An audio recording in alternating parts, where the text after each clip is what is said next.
What's up, everybody? Welcome to this late stream for everyone else. This is like peak hour for me, but it's late for everybody else. I wanted to stream about an hour ago. However, we're doing home renovations and stuff kind of went haywire.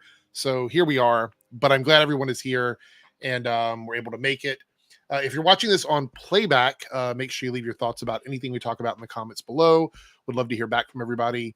And some of this might become clips later on. You guys know how I am. I might clip this and put it up as a video at a different time. But back by popular demand on the stream with me tonight is Low Watermark. Welcome, Low Watermark. How are you doing? I'm doing well, Eric. Glad to be here. Glad you could make it. And maybe Dane will show up at some point. If he shows up in the chat, we'll shoot a link over to him. We have Blackwing Gaming here. Good to see you. Heroes Journeys in the house. Defunct is here. Space Ranger is here. Hello, everyone. Thank you for being here on this chill stream. We do have a few topics, but I wasn't sure which one to put in the thumbnail. I never know what to put in the thumbnail most of the time for the live stream, so it's just a generic thumbnail up. But we're going to talk about a couple of things tonight, but the main topic that we're going to get through is I wouldn't say it's serious. It's more of like we're just going to have fun with it, but it may veer into like serious territory. Is related to the nerdrotic stuff. Now, I know you're familiar with the tweet that went viral, right? The one that had all of the comments about nerdrotic on it that like everyone in the fellowship sort of came out and made videos about. Yeah, white knighted him. Yeah. So that happened, and then everyone else made videos in response to those videos. And this is YouTube. It's what people do. They respond to each other. I do miss the days on YouTube when you could do actual video responses. Those were really fun. I don't know. Were you around on YouTube when that was still a thing? No. I came in much more recently. Okay. YouTube used to be able to. So imagine this. This is the world that existed on YouTube about 15 years ago. If someone made a video and I wanted to respond to that video, there was a bar under the video, like a little tab, where my response would be there. So if you watched like a nerdrotic video and you wanted to see people's responses to nerdrotic's video, it would be literally right under his video. And it's something that I don't know why they removed it, because I think it's a good system. So yeah, that does seem like it would be a great idea, but I can imagine it's the same reason removing the thumb down button and all of that is maybe they didn't want, video wars or something like that. I don't know. Yeah. So. Well, I will say this. There were people who got really popular on YouTube as responders. That's what they called them, responders, because they didn't make a lot of their own. Like one of my best friends back in the day on YouTube did not make his own videos. He literally just responded to other videos. So it was literally a channel full of responses. On my other channel, I had to go through and like remove some of the video responses I had because they didn't make sense once they were detached from the video. So there's probably an era of YouTube videos around 2009 to 2011 where you could go to somebody's channel if they were making videos back then, and that you might find a video that's in response to something else and you have no idea what it is, because it's just kind of existing there in the ether. But yeah, I mean, they were okay. I think in today's world, you might be right. It would probably be a situation where people would use it to pretty much troll other people.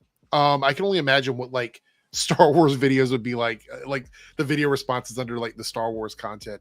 I think it kind of went away when YouTube started inviting actual brands onto the platform. And that probably was a reason why. Could you imagine like Pizza Hut makes a video and then under that is some like woman with her boobs out or something like that? That probably wouldn't be good for them. Yeah. So this was prior to being able to make thumbnails. Back in the day on YouTube, it's like a memory lane thing here. You had to put your thumbnail exactly at the halfway point of your video. Like literally you'd be watching a video, and if the video is 10 minutes long, at the 5-minute mark, for a split second, a picture would pop up, because that was the only way to get your thumbnail in your video, because YouTube's system would just use the exact center of your video to make your thumbnail. So the days of YouTube back then, that was pretty crazy. Plus there was no copyright system. You could get on here and play movies or, sing music. Nobody cared. It's like the Wild West back then. But anyway, so getting back to the Nerdrotic stuff, I made a couple of videos about Nerdrotic. It's not my first time talking about him. Like, I've made videos about Nerdrotic in the past. I think everybody in this space has probably talked about him at one time or another. You don't get to be like a million plus subscribed channel in the fandom area and not know who Nerdrotic is, obviously. But this tweet came out, and I thought it was quite interesting that we had the Miss Piggy effect, which is everyone that had done frontline defensive maneuvers for Nerdrotic when Miss Piggy happened were the same people that did it once again with this tweet.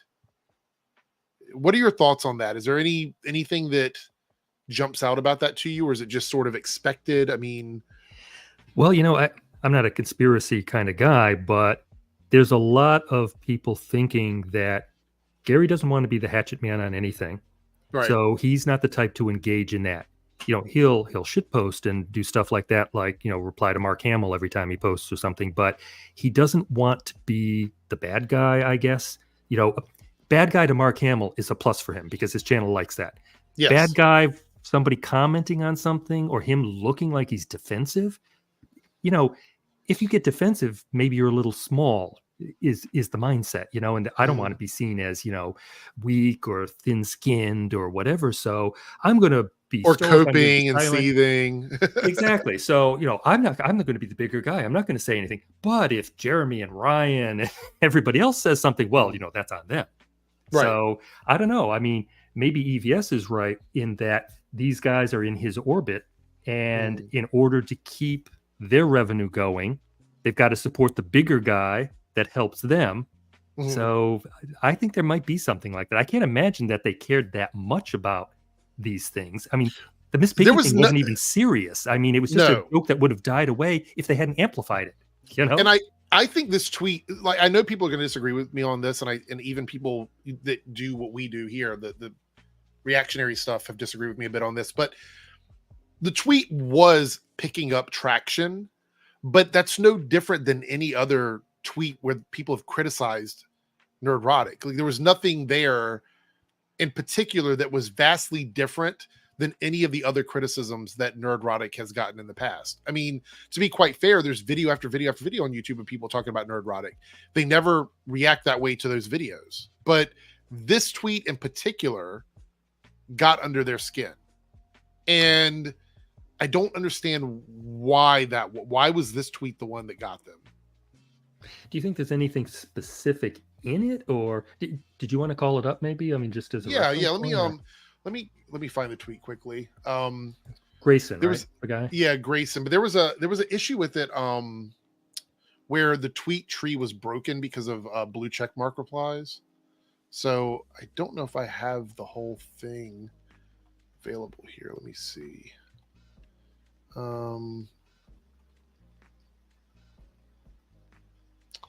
We actually talked with him. Were you in the stream when we had him on the other day? Were you there? Yeah, I was watching for a little bit of that. Yeah, because I know that was a little bit early for you. So yeah.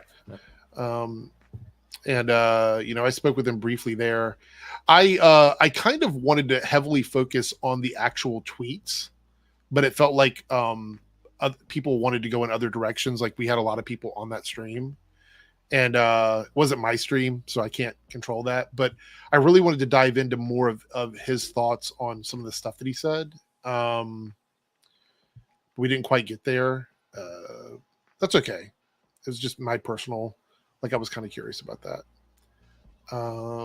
Let's see here. Yeah, I don't know. This tweet is buried. It's absolutely buried. Okay, I'm not going to scroll through. He's got a million tweets. I can't do that. Oh, there we go. Dane, would you like to come on, Dane? I was waiting to see if you were here. I can drop the link now if you'd like to come on. Yeah, we just started. I actually said the chat can back me up on this. At the very beginning, I was like, if Dane shows up in the chat, which I hope he does, I will drop the link for him. Just let me know. I will still share the link to you just in case. Just in case. Here we go.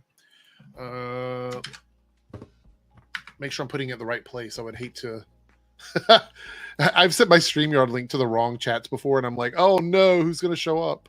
Oh, some people have done that a lot, and they put it into the public announcement, and all kinds of people end up in the back room. That's funny. But without diving through all of those tweets, I'm not really sure what it could have been, if it was the accusations of racism, misogyny, sexism, whatever it might have been. My theory is, once the Acolyte ended, there hasn't been a lot of stuff for them to talk about. Well, that's true. That's true. In fact, because of the Hollywood strikes and all that, their bread and butter is late.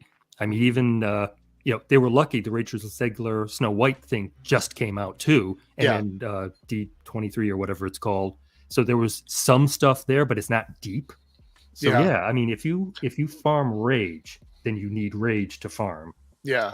So to be quite honest, that Snow White trailer isn't that good. We watched it on my other stream from last night, and it wasn't like awful, but it also wasn't great. I'm not really totally sure why.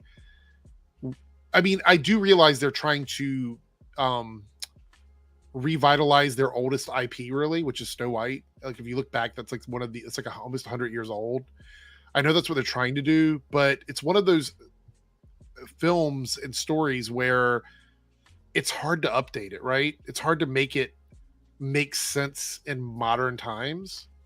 So once you start subtracting elements of something that kind of needs to be there, it feels like it's quite possible you're going to not achieve the goal that you want, which is to bring something back from the dead, kind of. Well, that made it because of the message of it, true love and all this other stuff. Yeah. And then Rachel Zegler did the whole, she's not going to find love in this, and the love doesn't matter. And right. He came out and said this, so she fed right into these guys. She was perfect. Everything that was a great soundbite for them. That was a great soundbite for them. So. Yep. I don't think the movie is going to be a disaster. I really don't. I think it's going to be a fine movie. It's not my movie. Like, when I watched the trailer, I was like, this is not a movie that I am going to see. Therefore, I don't have much interest in talking about it. Right. But it's also the Gal Gadot stuff with all the things going on with Israel and Palestine. There's people that don't really care for her right now. Yeah. So there's that happening. The idea that they were going to have other people play the dwarves, and then they went back to animated, like CGI animation dwarves, and that felt like, where did that come from? You know what I mean? Like, it was like that picture came out, they never addressed it, which I wish they would have just addressed it, like just talk about it or whatever. But they did that, and I saw that trailer and I was like, okay, this is going to be something they'll talk about for a while. And I'm not going to try and like debunk any of the thoughts on that, because again, if you decide you like or dislike something, like if you're going to go see it, I'm not trying to twist anybody's arm. If you don't want to watch something, don't watch it. But they've already done so much damage when it comes to Rachel Zegler. There was no way they were ever going to like it. I want the chat to understand this. Like, their opinions about the trailer were never going to be positive. There was never a world or reality where they were going to look at that trailer and go, oh, it looks mid, or it looks okay, right? They're never going to do that. The trailer was always going to be another path for them to AstroTurf. And you know what? That's what they're going to do. There's really, like, even if the movie makes $1 billion, it doesn't matter. Doesn't matter. I'm not going to see it, so I have no opinion. No, me either. But I was actually kind of pleased that it wasn't high quality, of course. But then teaser trailers generally may not be, because it's all obviously very early on. But it wasn't horrible, right. which I liked. I said, you know what? There are dwarves, they're singing, there's dancing. It's like the animated series, so they are kind of. There was no girl bossing or anything like that. Exactly. It really was like, the trailer was probably the most, for lack of better terms, inoffensive thing that has happened in regards to this Snow White film. Yep. And it might be that they possibly decided to do that because they were trying not to sort of shake the market. Because if this trailer is an indication of how they're going to advertise the film, I actually think the film would do pretty good. But it's not something that I care about. You know what I mean? Like if the movie makes 500 million, okay. If it makes $1 billion, okay. I might call them out if they start going into it about the whole budget and stuff like that, I might talk about it on a live stream. I'm not going to make any more videos about it. I talked about Snow White back when they were doing the Rachel Zegler stuff, but only because they were going back and digging up the old videos that had nothing to do with Snow White and tried to make it seem like it was about Snow White. You know what I mean? Like, come back and say, "Oh, this apology video, type of thing," which was not Yeah. related at all. Dane, I dropped a link for you, which is why I'm kind of just lollygagging a bit through the chat here until you get here before we get into the heavy subject. But D23 had a lot of positive stuff. I think Marvel did a lot of good work for their brand for D23. Pixar put out a few good things. They're doing Toy Story 5. We're getting Incredibles 3. So I think they're on the path to like sort of righting the ship a little bit. We'll see. You never know until they come out, and then they can be absolute shit. So we'll figure it out. Anyway, Dane has arrived. Hello. Hey, what's up? I wasn't sure if you were awake or not. I was telling Low Watermark, I'm like, he's probably asleep, so I'm not gonna wake him up. I don't always fall asleep when I'm supposed to do a stream. It happened once, maybe twice. That's true. You know what's funny about that? We haven't really had a chance to talk about it, but when we were getting set up, even though I didn't really know what was going on, I'm like, I can do it. Like I run streams all the time, so it wasn't a problem. I was just more concerned about like what happened. I was like, Dane hasn't posted since 6 o'clock. No, y'all did great, man. I was starting to edit some from it the other day, and like the very beginning, I was laughing out loud while I was editing that because you're like, guess. You know, you and Turf are like, we've never done this before. We've never been just the two of us on stream either. Me and Turf, the two members that are like the least consistent about being on the show. But at the same time, you know what? Y'all handled it great. It was fun, man. You know, I mean, I'm sorry that I put you in that position first of all, but like y'all handled it very well. No, I had a good time. It was fine. The only thing I was worried about was because you're very good about compiling clips and having things ready, and I was like, I had nothing, so I went through and just grabbed like a Geeks and Gamers video, Nerdrotic video, and I was like, if Dane doesn't arrive, we'll just read the tweets and watch these videos, because I figured that was enough to sort of figure it all out. Which, by the way, the fallout from all of that was such a shit show. I prefer to not even go back and like the whole thing about that. Just you know, shit. I would guess I was somewhat oddly not surprised, but kind of happy to see that it was really just the exact same person that was saying the dumb shit about me about a year ago that was doing it again this time. So it's like you just keep trying to do that narrative there, see how that works for you. But you know, it just I hope that wasn't in Grayson. I hope he's doing all right. I hope that I think he did kind of learn to pull back a little bit from engaging with everything that people were saying to him, because it's a minefield out there. By the way, hey, Low Watermark, hey man. Yeah, I was gonna say this is the first time you guys have been on stream together. So yeah, it is. It's good to see you here. Good to get a chance to talk to you. Good to see your avatar of what kind of was that? Rum, bourbon? What you got there? I believe it's a bourbon. Okay. But yeah, it's just, and there's no particular meaning behind it. It's just I needed an avatar, so I grabbed something. Well, it's kind of iconic because he used that, I think, as a placeholder for an actual avatar, and then when he changed to something else, everybody was like, no, go back to where's the whiskey glass? Yeah, so that was pretty funny. But so tonight's stream, I want to go over a couple things, but I was going to pull up comments, but after I spoke with you about this, Dane, I don't think it's going to do me any good to go through individual comments and be like, oh, let's read this comment and then respond to this. I don't think so. What I'd like to talk about is some of the things that I'm doing on my channel and whether or not, I'm only doing this because I recorded a video responding to this, and as I was recording the video, I was like, you know what, I want to do this on a live stream.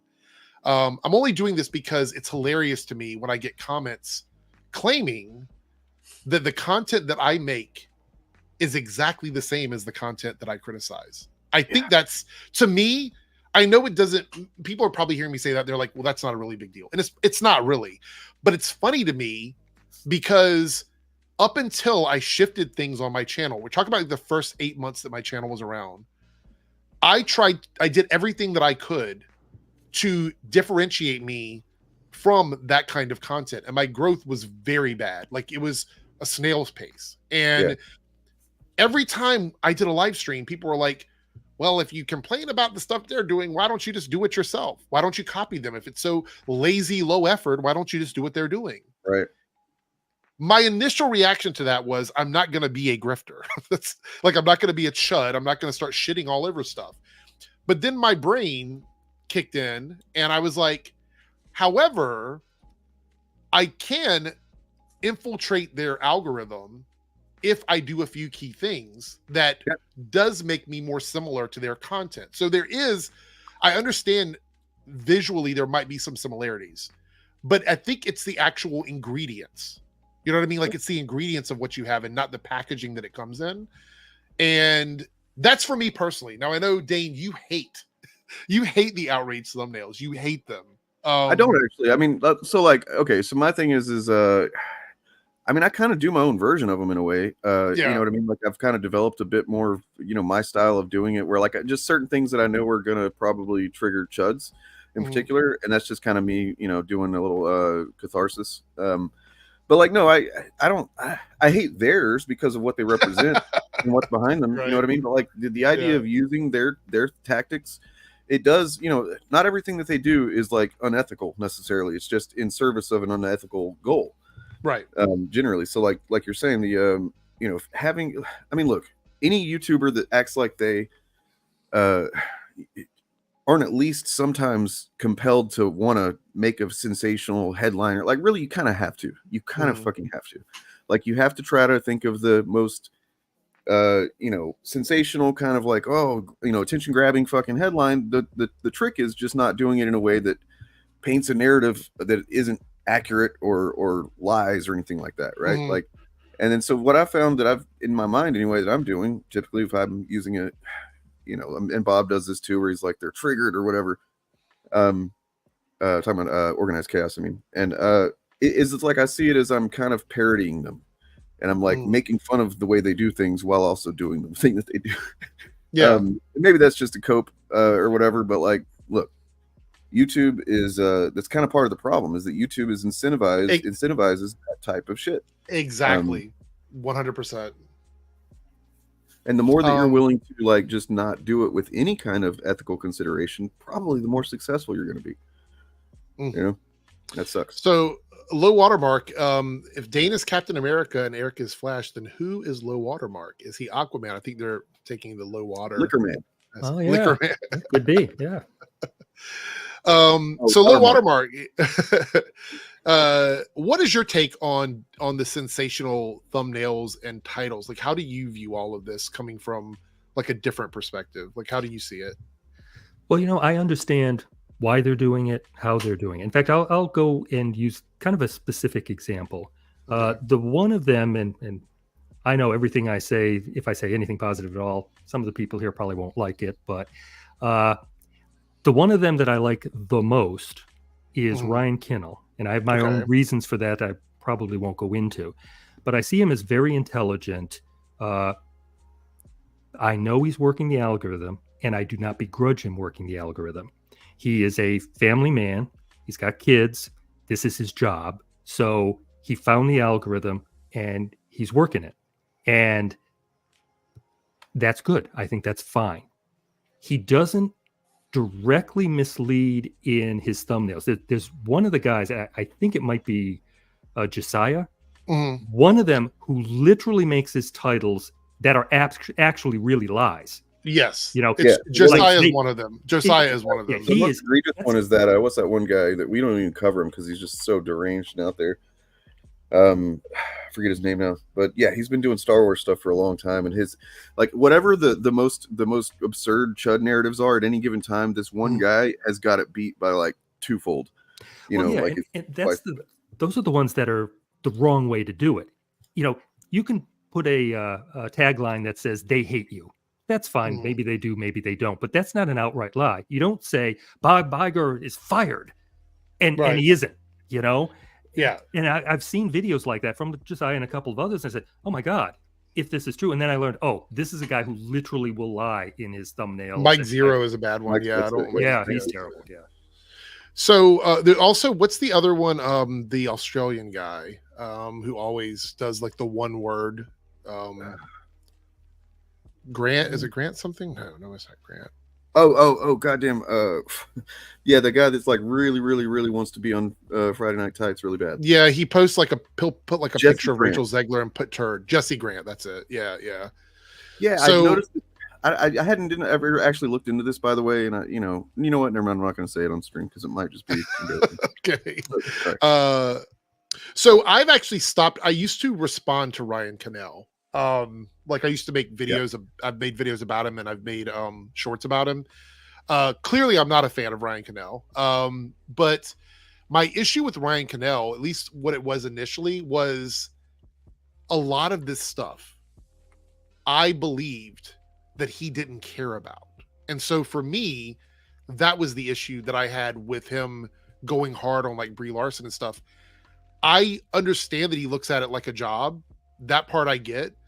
But that's the part that annoyed me about it, was that he was willing to make this content even though he didn't care about it, because he's with a group of people who pretend to care, or maybe they do care. I don't know, because you can't prove that. But I got the feeling that he didn't. And the reason why is because watching him on Friday Night Tights, you would see him go back and forth with the other people. Like I didn't watch this show because I'm not interested in it. I didn't see it, but then he'll get on stream with them and sort of badmouth it. And that's my issue with a lot of the people in the space, is either they don't want to engage with the content, but they're still doing it, or they're not engaging at all and they're lying about it.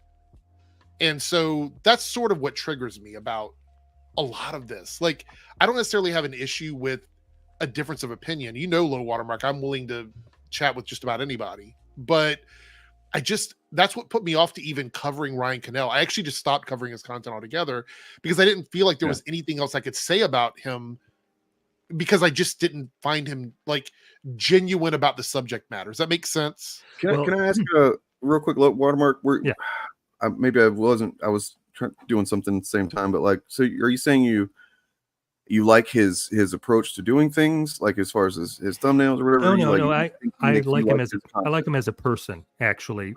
You have to see some of these people outside of the environment. I disagree with that, like, kind of vehemently. I got into an argument with someone about this one time who was saying they're actually really nice guys, and if you got to know them, that's just their content they're doing. And it's like, well, that's fine and good, man. Like, you can be as cool of a person, as chill as you want to be, in my opinion, off stream, out of your videos. But like, you are putting content out there that does have an effect on other people and other people's lives and safety. And to me, that kind of supersedes that. Like, you don't get to wash your hands of that and be a cool guy, in my opinion. That's just how I see it. I see you have a video clip. Is this what you wanted to share this with Low Watermark? Is that what you were? Yeah, because I was wondering if now that I know he was saying he's actually a fan of his, I just want to know what he thinks of. Okay, so we'll play this and then to just qualify. Yeah, go ahead. Yeah, go ahead, Low Watermark. Respond. Sorry. Go ahead. I like Ryan more than the other people, but I have stopped following him. I've unsubscribed from him, and I don't watch him anymore. All right, so I just wanted to say, in the tiering system, he's the one I like the most, but I literally don't follow or even watch him anymore. I see. Okay. So we'll watch the video in a second, but I want you to finish your thought. Do you have any other thoughts on the thumbnails, or you kind of said everything you need to say about them, or Low Watermark? Yeah. I mean, it works. It's obviously a formula and so forth. And Yellow Flash uses the same style, except Yellow Flash lies a lot. He's one of the worst of them. And by the way, he is one of them that I've never liked. In fact, his show is so boring, I could never get into him. I have no idea why anybody ever watched him. So do you still want to watch this clip, Dane? I mean, it's literally a YouTube short, so it's just okay. All right, here we go. Let's pop this up then. Memorial to George Floyd. Oh my gosh! George Floyd Memorial Live. Look at that. Oh, Alex Stein. But more so than anything else, it seems like nobody really cares about She-Hulk. That people are begging for Disney to save Daredevil, but they're going to bring him back to promote a garbage series that nobody gives a fuck about. They're using this character and his reveal, his in-costume reveal, in a show no one cares about to get people excited about a show that no one cares about. It seems like nobody really cares about She-Hulk. This is the new Marvel formula. So that was literally the era that I started doing this. Remember, Dane? Like that. This was my call to action. Was basically the obsession with the She-Hulk hate, because I understood that people didn't like it, but they went particularly hard on that show in a very weird way. And Yeah. Ryan Cadell was one of them that sort of made 3 to 4 She-Hulk videos a day during the course of that show being out. How much money did he possibly make from the She-Hulk? I mean, I haven't. I think looked, he's done pretty well. Yeah. I think he actually did make more videos than like anybody basically on the show. You know, which should say something. I feel like at least about, you know, Yeah. the unhealthy nature of that type of fandom, if you want to even call it fandom. I've said before that the idea of, so I want to point this out. They hey, Bob's here. Bob's in the chat. Hey. Repetition and cohesion or cohesiveness is what I'm talking about of the grift tube space used to be like a well-oiled machine back in the day. Like every one of them in the fellowship would put out a video related to whatever the other person is talking about, all on the same day. And they did that for years. Low Watermark, do you remember that when like everybody would talk about the same exact thing? Oh yeah. Yeah. In fact, you could see their videos as the lead up to Friday Night Tights, which is really what was the thing that steered everything. So whatever they were putting out from Monday through Thursday, you know they were going to talk about on Friday. Wow. That's really cool perspective. I'd like to ask you questions. I don't know if you've seen Pillar of Garbage's videos at all, but like he's done a couple of things kind of about this. One in particular about Friday Night Tights and Nerdrotic. And you know, just basically that and I never thought about this until his videos like fucking blew my mind to think about it. Like Friday Night Tights, Gary runs basically that's workshopping the narratives and the jokes and things that they're going to say, kind of thing. That then they, you know, kind of go out into the world and propagate that stuff on their own channels and whatnot. And it's a pretty well-oiled machine generally, but like I think I don't know if DJ you were getting to this, but it kind of seems like they're not as cohesive. That was what I was getting to. Yeah, I think that's the decline of the channels, I think, is directly connected to the lack of cohesion now. Well, yeah, and I've got quite a lot I'd like to say about that if we do dig into Friday Night Tights. You can literally say it now if you want, because I honestly, the only thing I'm talking about, the whole point of this video is to talk about what the chuds are doing versus like the kind of content I'm making. So you can totally just kind of say what you want to say about that if you like.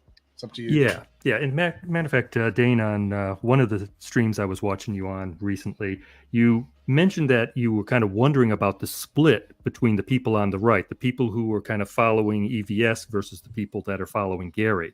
And I imagine people from the outside look at this and say, how is it possible that these guys who should be on paper, you know, saying the same things, they should be joined together, how is it there's this massive divide between them? Well, I mean, I would have said that if I didn't know EVS very, very well, like as far as like how he operates. And that's the only reason that I'm perfectly aware of that division. But yeah, sorry. But it isn't just EVS though, because the audience that has gone over to him, including people like myself, are all people who have, for the most part, left the people over on the Friday Night Tights side of things. Now, there's this thing called detracting, right?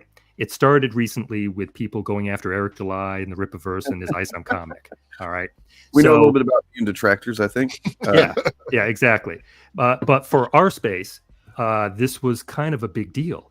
And a lot of us, and the word I use is, have become disillusioned with them, the fellowship proper people, all the Friday Night Tights people, and a few people that are occasionally in that group. I call it the extended fellowship just to refer to the whole bunch of them. But we are disillusioned. And there was a time when it seemed like Friday Night Tights and most of those people, they seemed genuine. They seemed, you know, like they were actually saying the stuff they believed. And then something happened. They started getting more and more popular. When I started watching them, Friday Night Tights was getting, I don't know, 6, 7, 8,000 concurrent viewers. And then they hit like 16,000 at one point, and sometimes they go up to 20 now. And I think what happened is they knew what worked, and they said, you know, to grow bigger, we got to do more of the same. And now it seems it's formulaic. It's all not scripted exactly, but it's laid out, at least up to the point where I stopped watching them, where you could count on many things. The show would be late by some amount, and they'd always have some poll in the chat, how late will it be? Then they got in and they did introductions. And isn't it funny? 50 minutes into the show, and they still haven't gotten through introductions yet. And oh, wait a second, Az is going to jump in here and he's going to jump all over somebody else and just, shut them down, not attack them, but talk over them because he wants the stage. Oh, 20 minutes later, it's this week's Az rant. There has to be an Az rant about this far in to Friday Night Tights. Otherwise, where's my Az rant? It's a formula.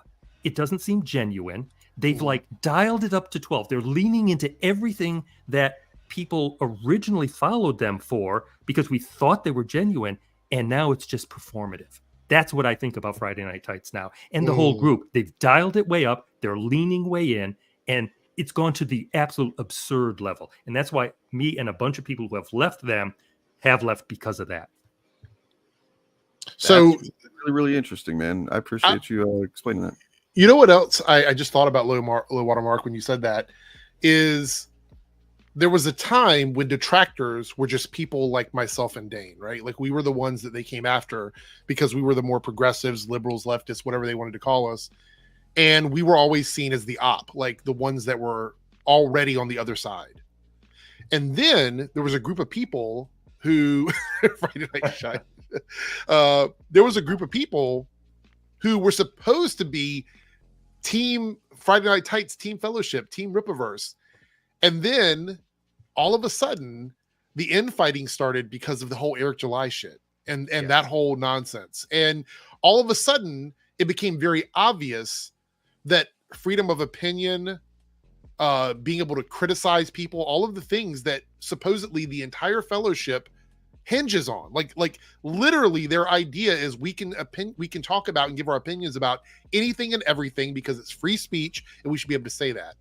And then Eric July comes along and people start giving their opinion on the Rippaverse, and then people who were actually supporters of him, then they become detractors. Yes. Then they're detractors too. Well, and the Eric July thing is what pushed a lot of us into all of this. Around the time that Dick Masterson came out with his review of ISOM is the time it really blew up.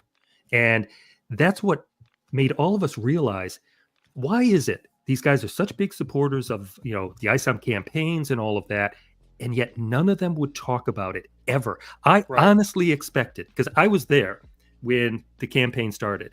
I bought just a couple of books, but Eric was doing live streams almost every day during that first campaign. And I was in there, I was super chatting, giving gifted membership, trying to help build the hype because I believe the whole parallel economy thing, we're going to make something good. People are going to like it. Of course, then it comes out and it's crap, but we didn't know that up front. And everybody was really into it. And I think that's why it got to such a high number is because of that. But then I was waiting for them.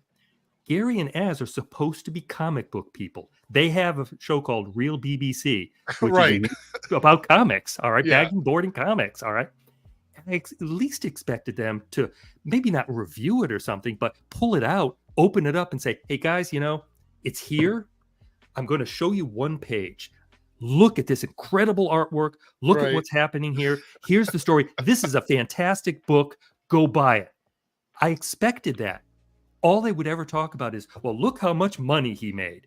And they would never talk about the book, the story, the artwork, nothing at all. And it was ridiculous. We talked about this. I don't remember what stream it was, but I think it might have been, there was this past week's showcast where I kind of brought up that they don't view art as they don't value art as art. They look at it as a collectible. So they don't care about the quality of any of that. It's like baseball cards to them or Beanie Babies. They just, it's all about first appearance of this character, first issue of this, blah, blah, blah, whatever. Like that's what they care about. They don't care about the other stuff.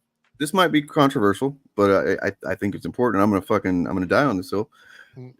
I do think that we were at the, what eventually amassed into like the size of the shit rolling downhill, so to speak, of Eric and Ethan and just the split with the Friday Night Tights crew and all that stuff. Like, I believe that we were at the top of the hill and we kind of got that ball rolling. Yeah. I do think that there was a big, we were part of the hinge on all of that. Like we were the backbone of a lot of that. You can go look at Rippaverse Goalpost's first video. I was number 1 detractor. You were what, number 2? I was like, 3? I was up there. Yeah. They didn't like my colorful glasses and the color of my beard. That was the big thing. Yeah, that video is solid gold, by the way. I don't know if Low Watermark has ever seen it, but there's a video from like a year and some change ago where Rippaverse Goalpost like gave a rundown of like who we were and why we were detractors. And this was before the fans of the Rippaverse became detractors. So this was the OG era of detractors. So like they talked about my content and I'm like, as we're watching it, I'm like, this is good. Like this is a good promo for my channel. Like, what are we like? Like he gave us a lot of compliments. Bob, Organized Chaos, number 2. You know, everybody in the initiative was on that list at that point. Yeah. And like, and I did call that Eric and Ethan were going to split at some point. That you did say that. You did say that. Yep. At least like basically once I started covering Eric at all, and then I realized, oh, like Ethan's kind of his mentor almost in like this comic book grift shit. I said, yeah, that's not going to last forever. With Eric making that kind of money, Ethan will not fucking stand for it. Like they. Well, not only that, but I think that the other issue is that you have 2 people with incredible egos. Like both of those guys have massive egos, and that doesn't. When you're talking about a competitive thing, like if you think about it, EVS was like the only comic book maker making those types of moves for the longest time. And now here comes Eric July offering Rippa's End so that anybody can make comic books now. You can have a comic, everybody can make comic books. It kind of has watched Comics Gate play out from the beginning. I've seen how Ethan kind of, and you stop me if you feel like any of this is unfair. Mark, can you go by Mark? Is that a thing? Or no, that's not actually my name. All right. So just stop me if anything sounds unfair, but I mean, Ethan's the reason that I started paying attention to any of this stuff. I used to be a fan of his. I kind of watched this all devolve, his career and everything. That's why I know the line, I was fired for being a Trump supporter is not fucking true. And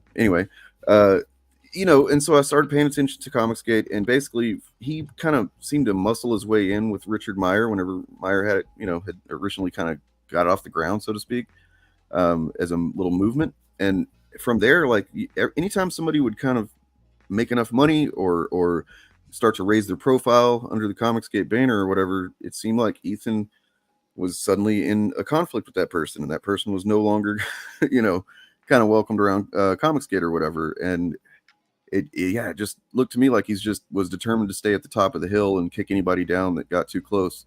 And that's why I was like, Eric is making moves that Ethan's not going to stand for. So I don't know the Comicsgate lore, and I'm not actually even interested in it. I don't care about comic books actually at all. So I'm more in it for the detracting stuff, because I am one of those people that was very disappointed with Eric July's delivery, and the fact that so many people that spent so much money with him, they were being. I don't care about people who hate him. I care about the customers. I know people that bought $400 worth of Ice on One, and they had a negative comment, and Eric is, blocking them on Twitter. I want it all. That does seem to be the point of contention where he's like, there's you, and then before you there was Chris Bacon, kind of guy that was like, look, I'm a conservative. I was BTM Reviews did it too. Once you start seeing that type of thing, it seems like no, fuck that. So I mean, I do appreciate that you guys have that standard, because it's pretty egregious. It is. Yeah. Another thing is that there was there's always like a 6 degrees of separation situation with this internet shit. So the other night, Ethan, and I saw the clip. I can't remember if it was Katie did who clipped it, but I saw the clip. He had iron oxide on his channel. Did you see this, Low Watermark? Yeah, he had been reviewing a video with him, and there were 4 people on the stream, and the guy came into the chat, and Ethan brought him on. Yeah. Okay. So Ethan was reacting to their video, reacting to Ethan, and then one of those guys showed up. Now here's the lore behind this. Iron Oxide is a regular on MSK's chats where they F-slurred me multiple times. They told me that they didn't want to get to know me because they might catch AIDS. Oh, geez. So So this guy is a piece of shit. And so he was in Ethan's chat talking shit. And then when I saw him on there, I'm like, holy shit, I know this imbecile. I know this idiot. Like, I've dealt with this guy. So he comes on Ethan's stream, and Ethan's doing his EVS bit at the beginning, you know, the fun, playful, like the charming shit that Ethan's really good at. And then at a certain point, this guy wears Ethan down, which I think is crazy because he's like literally gobsmacked. So the guy is criticizing EVS doing detracting streams while also supporting Eric July, even though Eric July has done the same shit in the past, and this guy does the same shit. So like watching them like go back and forth with this, I'm like, okay, so this guy who obviously he's doing this guilt by association shit with EVS. Then I think he says something like Dick and Vito hang out with you, and so therefore you must support all the stuff they support, and blah blah blah.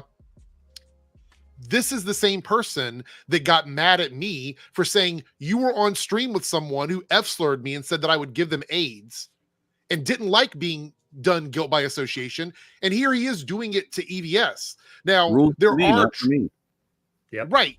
You can look at a pattern of behavior, right? You can say, okay, well, that person clearly feels the same way as the people they're hanging out with based on those factors. But even if you don't like them, Dick, Vito, EVS, however you feel about them, the three of them are very different people. Very different people.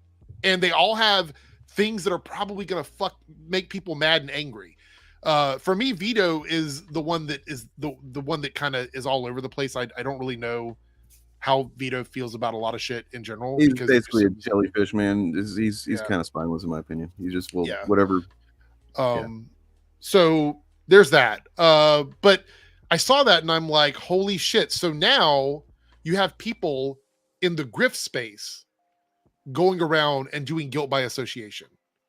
That's a new one. That's a new one for me because I didn't think that was something that fans of FNT, Geeks and Gamers, I didn't think that that was their thing, that they went around and accused people of being guilty by association. I thought that was something that they adamantly stood against because they have people on their streams that their fans will go, well, that doesn't mean they feel the same way as them. Like if Alex Jones shows up on FNT or when they're hanging out with Alex Stein or whatever it might be, Gavin McGinnis, whoever it is, well, just because they're on the stream with them doesn't mean they feel the same way, but then they're the same ones running around telling everybody that you hang out with this person. So clearly you're guilty of whatever it is that they did. Yeah, I kind of wonder if they got into that as part of their ability to defend Eric July.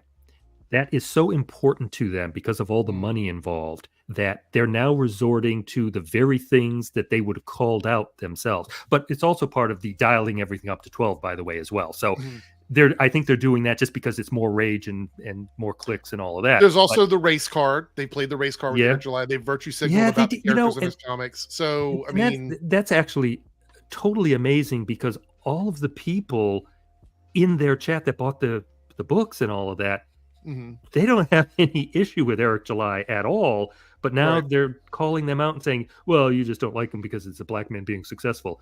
Jesus, I have no idea what the hell. I mean, I've heard that from his audience since the first time I ever covered him. We have, absolutely. That was something we heard at the very beginning. I think that it's just more common now to see it applied to people who are conservative because initially that was the off limits thing. Like if you were libertarian or conservative or whatever, obviously you're not going to be accused of that. I mean, I kind of expected it for us, but if I can add a little, what I think is absolutely extra content too, is like, it's also important to view this stuff. So there's like a few different lenses that I tend to try and view it from. You know, one of them is just like the grift lens, I suppose, where it's like, what is it that's being said and what's their, you know, of course their goal is profit, making money, but like, how are they manipulating facts or whatever it is, context, omitting context to try to sell that narrative, right? That's kind of what we're talking about, I think, is like with Eric and how he spent a lot of time talking big game about his comic book company and these comics, and you know, then it comes out and it's kind of just not good. And like, yeah, he's getting a comic book out, so at least he has that over Ethan. But like, it's not very good. And then people that, you know, have any kind of criticism, despite how much money they've spent on it, you know, they're shut out basically like a cult. Yeah. But then there's also the political lens. And I think that if you look outside of the fandom discussion of things, you'll see that this kind of thing is going on with the right in general. You know, they're kind of, they snipe at each other a lot more now. There's a lot more divisions going on. Look at Candace Owens recently with, you know, Daily Wire and stuff. Yep. It just seems to be that when things aren't going so well, I guess. I don't want to get too off topic with this, but that brings up a good point, Dane, about kind of the stuff that's happening now. We'll get back on track with this, but I want to ask this question while you have brought that thought up.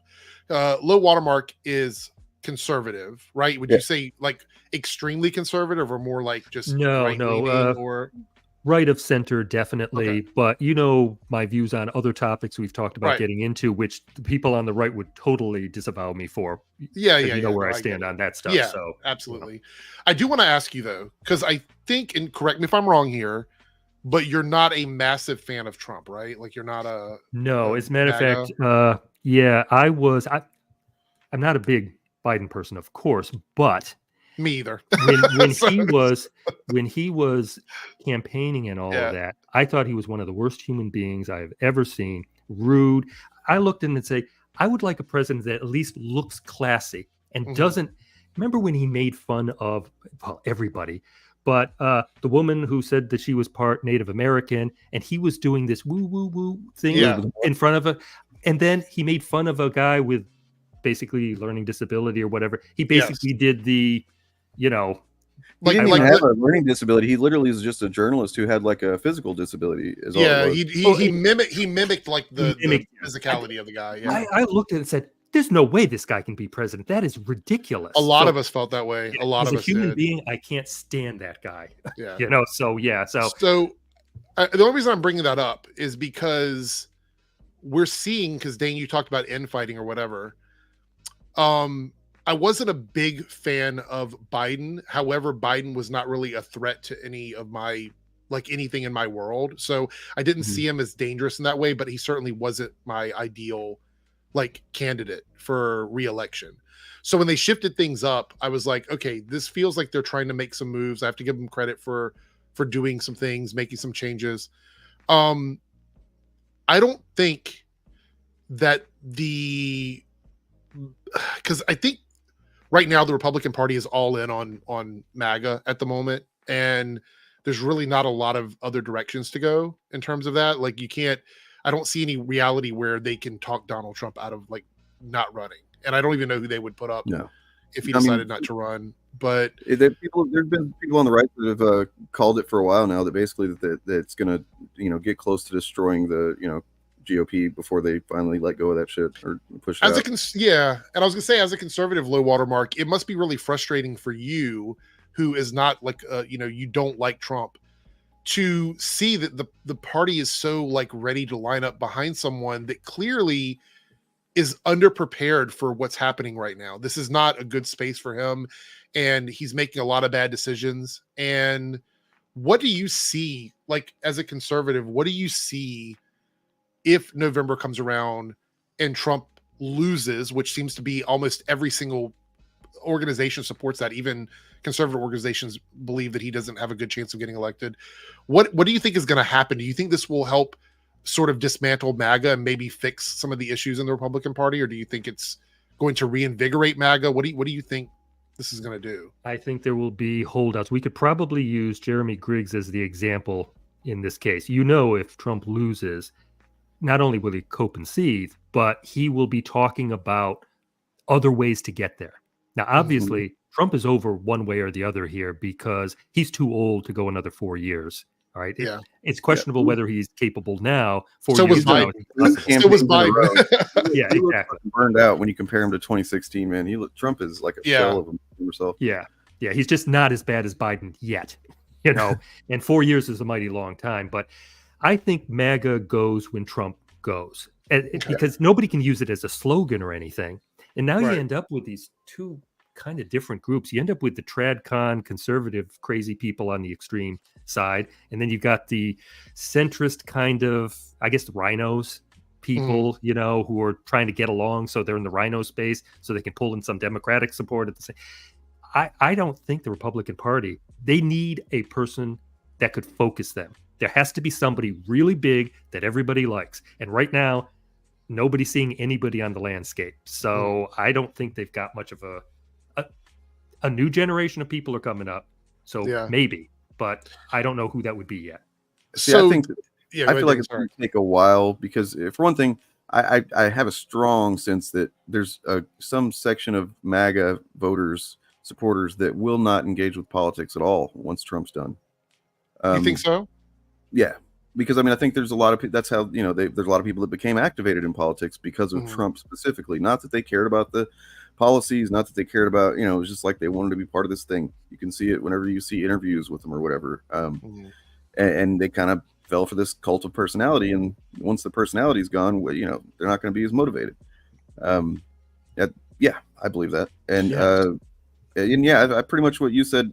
You know, they're going to have to adjust their priorities for sure. Like, it seems like the as much as it is frustrating, it is harmful that they, you know, keep going at trans people and shit like that.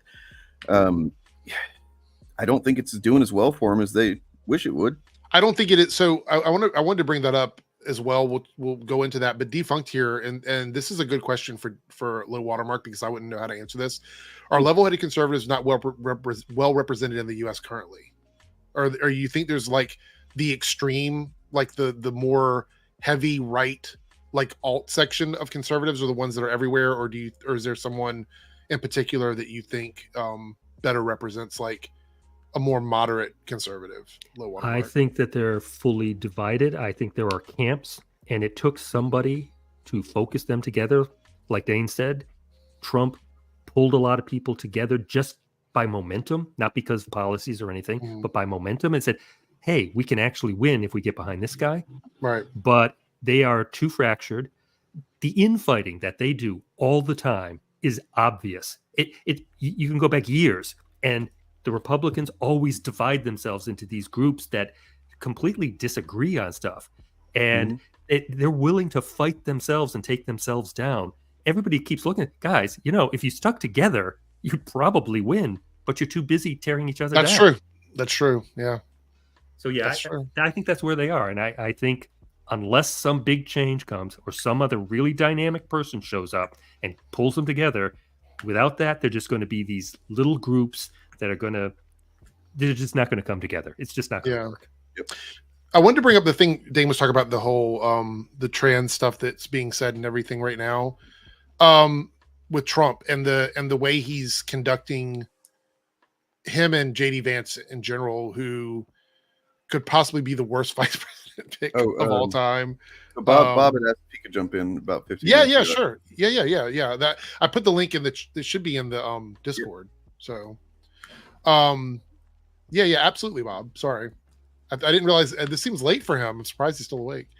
But you have people like Nikki Haley and a lot of people are speaking out and saying that Republicans now, especially with the shift in the Democrats, want to see policy. They want to hear about things that you're doing, actual plans for when you get elected, some sort of like roadmap for what you could bring now that you have a new VP pick and all these other things.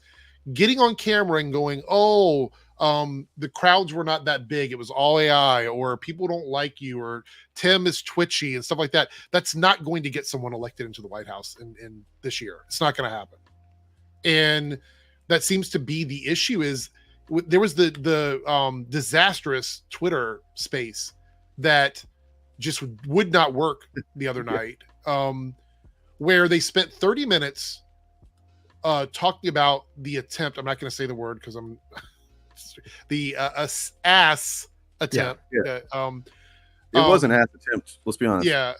And they talked about that, and you could hear Elon actually trying to steer Trump away from that chat because he was like, I want to talk about something else. And they kept going back to that, wasting a bunch of that time on that. And then the rest of it was just, they hate Biden. Biden's not running for re-election. Yeah. You know what I mean? Like Trump you're has actually talking been about how much saying they that hate Biden. It's he's like, trying what to the convince fuck? people that Biden's going to jump back in at the last minute and like be the guy. Like basically, this is some kind of ploy to kind of make people think Yeah. that he's not running, but no, he's going to be back. And it's like, man, that may be what he hopes, but Yeah. yeah. So we have in the house organized chaos. Bob late night. Yes. I He says asked. Primus sucks. What the fuck is that? Like, I don't work tomorrow, so it's not a big deal. Just wrecking my schedule for the day after. okay. I don't know about Primus sucks though. I mean, they do kind of suck, but I do like a couple songs by Primus. That's actually a That is their motto. Yeah. Yeah, that's true. That's true. That's true. We'll give them that. No, I just covered Primus, so Okay. So did you have anything specific you wanted to do, Bob, or you just want to join us for the no, chat? I was just enjoying the chat and Okay. low water. In case I forget, I did want to say before we're done here, I don't want to interrupt the stream or anything, but like I do have tomorrow's topics for Showcast ready to we can promote that or whatever. Yeah, absolutely. We'll get out of here. 100%. No promoting. Jesus Christ. Okay. So getting back to the Chud stuff, we can talk about whatever you want, but I wanted to just go over this a little bit. Well, actually, I have a question for Low Watermark. Maybe he knows the answer to this. I don't know. Maybe I'm the idiot that doesn't know this. What does the 199 stand for? Oh, yeah. Oh, good question. It's as silly as you can imagine it would be. All right. Jeremy decided to do a daily show, which, talk about milking your audience. Okay. It's a super chat generating machine. It's a 1 hour show that starts at noon, I think. I haven't watched it in a long time. I assume they still do it. It's him and Ryan or him and Drunk 3P or whatever. And the chat just says crazy stuff all the time. And if something meme-worthy happens, if Jay screws something up, it becomes a big deal. Well, somebody in the chat was trying to actually troll them. And it was something about Disney or whatever has been around since, and they meant to say some movie or whatever, 1990 something, and they left off the last number. So they've been around since 199. And so then people were mocking the guy because he was a troll anyway, saying, really? The year 199? Really? And they just made fun of him. Wow. And that's all it was. And then Jeremy adopted that and said, you know what? The chat is now the 199. It's as simple and as stupid. Oh my God. Well, I mean, yeah, whatever works though, right? Whatever gets them, kind of on brand and on message and kind of united. That's the thing you're going to seize on if you're grifting like that. Yeah. I've heard theories about it. I never knew what it was though, but that's funny. Crazy. All right, so I want to pull up. Let me see this here. Pull that shit up. Pull it up. All right, so it's my channel promotion time. Actually, I'm pulling this up because I wanted to talk about the whole like the idea that I do what they do kind of thing or whatever, and we all kind of participate in it. So we talked about the thumbnails, we talked about the titles, and I wanted to just sort of kind of poke fun at them for a moment. So the two most recent thumbnails that I have, the Panic and the Bigot one or whatever, those are literally Nerdrotic thumbnails. Like, it's not just a copy of a Nerdrotic thumbnail. They are a satire of existing thumbnails that Nerdrotic made. Yeah, that's just his pattern. Yeah. Yeah. So I did that specifically to troll Nerdrotic because I thought it's very flashy. It looks like his thumbnails. It's another step into the algorithm, which is what I want. I had so many people attacking me on not only in my comments, but on Reddit, on Twitter. I think Ripaverse Goalpost took a screenshot of it and tried to make fun of it. And like, I was like, do you not understand? This is literally his thumbnail. Yeah. And the titles are a pastiche of the phrases that they use. That's what it is. That's what I've been doing for months now. No, I mean, I do that semi-regularly when I cover Nerdrotic. I just make a copy of this. So I'm like, what? It's okay for them to do it, but not okay for us to do it? I don't do the muscle women because I won't go that far. The people in the what you call it, Saltier Than Crate, who thought your video was a Chud video. Yeah. I get it. Look, the entire, I'm not, and this is why when they say I'm doing the same thing as them, right? Let me explain in great detail, because I say it in almost every fucking video that I make. in order for me to disrupt the algorithm that they have created or hijacked, however you want to look at it, in order to do that, you have to be on that recommended list. You have to be in that section of videos that pop up next to their videos or pop up at the end of their videos. That is what happens when you are following the algorithm, when you're jumping in there. So when people come into my comments and they're like, what the fuck is this video doing in my recommended? That is the intention. That is the purpose. Because I have actually had people who came back and saw multiple videos of mine about these guys. And they've actually said in the comment section, I used to watch his content, but I've seen your videos a few times and you make some really good points. And then eventually they come back and they realize that maybe, possibly, they could form their own opinion about something and not have to repeat everything they hear Nerdrotic say or they hear fucking Az say or whatever. That's the point. That is the point of my channel. Yeah, I mean, it's great that you're using their tools against them and you're getting into their space. It's almost like you were talking about earlier with reply videos on YouTube. In a way, you're kind of doing that in the modern era, getting your stuff put in maybe third or fourth after one of theirs. Imagine seeing you interspersed in a list of videos related to them. I mean, that's fantastic, you know? But the people that just look at the surface of it and say, well, you're doing what they're doing. No, I'm spoofing and mocking them. If you watch the video and don't just look at the thumbnail and the title, go and listen to what I say.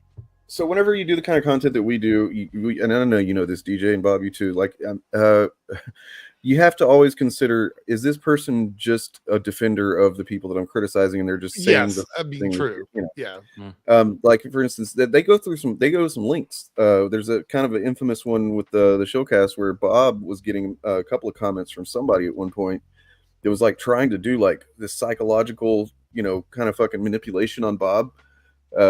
You know, like saying, I've heard them tell you to shut up a bunch of times, and you know, talking about everybody. Hilarious. Telling Bob like you're better than that. I don't know why you do this with them and stuff. You know, like there's so many different crazy tactics that they will use and dishonest ones. You know, one for example that I always have found over and over and over again in almost 5 years. Somebody will say, well, I don't know who this guy is that you're talking about, but he sounds kind of interesting. I don't know. You know, it sounds like you make some sense. And then you go look at their subscriptions, and of course they're subscribed to him already. And like, you know, it's like they'll put on a persona just to try and, deflect or try to get you to not talk about their content creator anymore. Well, yeah, I think a lot of it's to get them to not talk about you because the whole thing about, oh, well, I didn't know about them. They're trying to make out like, oh, well, you're just spreading their message. You're helping them out, but you know that's not true. I mean, like look at the 2 Critical Drinker videos I did. They're almost identical thumbnails. Like they're literally the same background color, the same picture of Critical Drinker. You could have gone a little bit lazier. I mean, have you seen the amount of time Jeremy Griggs does that thing where his head's in his palms? Eric, I'm gonna be honest with you, man, about these nerdrotic thumbnails. As Blackwing Gaming pointed out, look, you don't have the muscle mommies, man. So like you're kind of not rising through. That's true. You know, gotta have the muscle mommies. We talk a lot about Critical Drinker, actually. That was a comment there from earlier. I mean, we like Ghost Shot. The reason why Critical Drinker isn't like a big target for me in terms of like debunking is that he's inconsistent sometimes. And I don't know if it's on purpose or if it's like him trying to, I don't know, trick viewers or whatever. Clearly the Critical Drinker aspect of who he is a bit. It's a character he's playing. Yeah. Right. And I find that a little bit harder to. Bob's done several videos about Critical Drinker. Dane's done. I think Sheriff has done videos about Critical Drinker. I am more about like debunking people that I feel are, I guess, being genuine in some degree. But Critical Drinker to me is like the reason why he doesn't totally fit in the space is both him and Nerdrotic are kind of doing a similar thing. They want to be part of the establishment. They act like they don't want to be, but they absolutely do. If Nerdrotic were to get an offer, how much money do we think that Nerdrotic is making, rough ballpark, each month off of his content? Like, what do we think he's making? Just it seems familiar. I looked it up. It's something like 20,000 a month or something on YouTube ad, right? Right. Okay. That doesn't count like super chats, right? Stuff like that. No, so I'm right. sure higher than that. Okay. So I'm saying if there was a deal to come along, say for example, Fox News or some other company came along and said, "Hey, we want to buy rights to like have you run your own show, sort of like Alex Stein or something like that, and we're going to pay you X amount of money." It would be all it would take is the right deal to come along, and he would totally do it. Absolutely. He would totally do it, 100%. Absolutely. Yeah. A lot of the other guys in that space would never have that offer. They never had that opportunity. And that's because both Critical Drinker and Nerdrotic have made themselves, what is the word I'm looking for? I don't want to say safe. They're insulated. Yeah, that's a better word. They're easier to bring on TV because people kind of know how far they're willing to go and the smoke and mirrors that they're willing to do. Whereas people like would be, you would never bring that person on like network television. Would never happen. They're a bit more code, especially Critical Drinker. Critical Drinker actually has, like most of his movie reviews, you could probably watch and he'd probably be fine. Maybe one or two cringe moments. His speculation videos are garbage, but like he has, whole videos are, mostly fine. Me and Turf and Bob did a video on Drinker like last year, and it was kind of goes into a lot of the ins and outs of this guy and how he's. I'd say to compliment him. There's a reason why he's the most popular one. I think because he is a little bit more clever about how he goes about things. I think, and in some ways, but yeah, I'm actually really proud of this. Of this one right here, the Nerdrotic Critical Drinker I've Lost video. I was gonna say when you watch Nerdrotic. He's kind of sneaky in that he almost always strongly implies the hate for Big Did thing. He almost never outright says it. Right. A lot of these guys will just outright say it anymore. Well, I think the issue is you have people like Melanie Mack that has kind of been like I don't want to say shunned, but she crossed the threshold. She's banned from Twitch now. I don't know if it's permanent, but it's like the 5th time she's been banned. She's also very loose with slurs, and I think a lot of those guys are not totally prepared to be associated. I know 100% that Gary is not ready to be associated with that, especially as close as he is to like getting away from all of this and making some big money outside of YouTube. So there are some people that have gone too far. Now, I know they have the real BBC with Az, but I think the Az F&T thing, I think there's more to that than we know.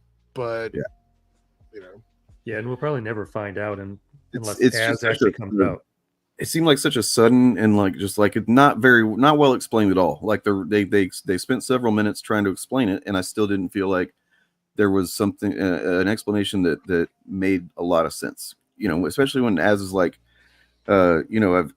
he's like, it's actually what is it? It's middle of the night for him or something like that. Yeah, well, he's in England, so it's like, much later. But there's other British people in UK on the show, and then also, what else do you have to do, man? That should be like the thing you fucking look forward to every week, and get up in the middle of the night and do it. Who cares? You know what I mean? Like I would if it was a big show that I wanted to be on. Yeah. Mm-hmm. Well, I mean, if you followed Az at all, you know that he generally would go to the gym at 2:00 in the morning his time, which is even later than that. So that didn't make sense. And they replaced him with Disparu, who is also from the UK. So that story doesn't make it. They've got to have separated from him because maybe his crazy antics, maybe Gary trying to clean up his act, be a little more middle of the road, not too controversial, Yeah, he doesn't want to get called out on Twitter and have somebody like millions of people see that thread. But like no, with Az, it's like it seems kind of obvious. I think to us, we all kind of agreed generally that Az and Eric coming together to do that show that they do was kind of out of desperation on both of their parts for different reasons. You know what I mean? Like Eric needed to, because as far as I can tell, Eric doesn't really do any bigotry or anything in his videos, like his own solo videos anymore. I mean, yeah, he'll, kind of, I guess, refer to things that we know that he's referring to something bigoted, but like a lot of the bigotry from fucking Young Ripa now comes from that show, right? Yeah, I would say so. I think that show actually is them really amped up, as leaning into that awful personality he's cultivated in these last months is awful. I mean, Well, and also just being a straight up Rippaverse shill.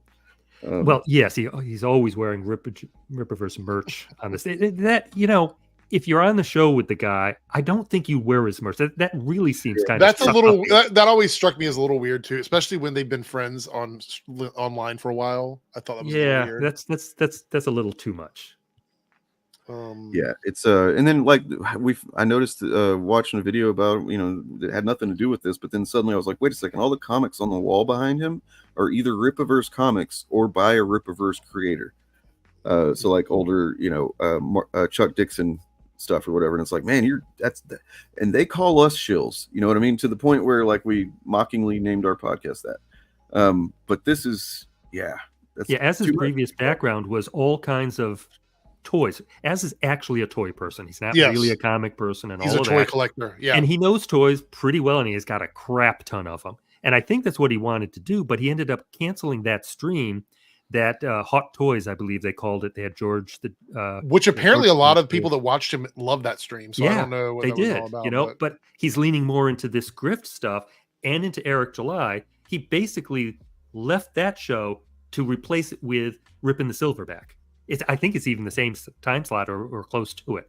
So it didn't make any kind of sense. By the way, Ripping the Silverback is not performing well for either channel. If you look at the two channels, it is the lowest watch live stream on Az's channel specifically. Az's other streams, the Afternoon Tea with Az, that generates more views than Ripping the Silverback. And on Eric's channel, the clips from those streams do perform the least.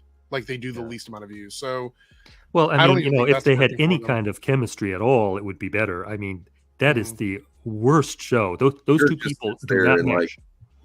It's Eric doesn't even try. It seems like, honestly, if he's not able to be the kind of the one that's doing the lead song and dance, I suppose, then he doesn't really get too into it. Yeah, I also think that show exists for Eric to get content on his channel because he doesn't watch a lot of the shit and Az does. So he just brings Az on to react to news about comic books and TV shows and movies and stuff like that. Well, where Eric found himself in, and I do think that we, like, if you go back far enough, we did contribute to this, the effect of this eventually. Eric's issue was that he needed to kind of lay low on the just overt, shitty toxicness that he's always done. You know what I mean? Because like he's just was always been ready to jump right into the bullshit on Twitter and talk shit and have people on and do dance around while he's talking about being a brick and stuff like that. But like he had he does? I've never heard of this. I gotta show you some of this debate one time, Bob. What? It's like he had to kind of tone that shit down because he literally, I think, finally realized he's got employees that are gonna suffer because of whatever the fuck he does in the public eye.